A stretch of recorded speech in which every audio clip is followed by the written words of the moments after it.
ધાંગધ્રા નજીક કુવા કંકાવટીના મહારાજા વાઘોજી ઝાલાના સાતમા કુંવર વીરમદેવજી ઝાલા અને તેમના બહેન જક્ષણીબા સામાજિક પ્રસંગે સાબરકાંઠામાં રૂપાલ ગામે આવેલા એ વખતે સમી મુજ પરનો સુબો લશ્કર લઈને રૂપાલ ગામ આસપાસની ગાયોનું ધણ વારી ગયો હતો।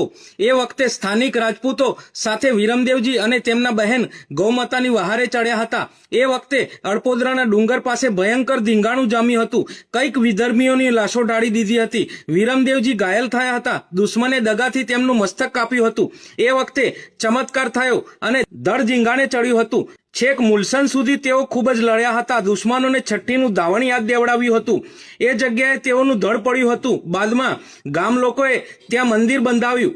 આજે પણ અડપોદરામાં તેઓનું મસ્તક પૂજાય છે અને મુલસનમાં તેઓનું ધડ પૂજાય છે। દર વર્ષે ભાદરવા મહિનાના પહેલા રવિવારે મોટો મેળો ભરાય છે અને બીજા રવિવારે અડપોદરા ખાતે મોટો મેળો ભરાય છે। વીર પુરુષને હજારો વંદન।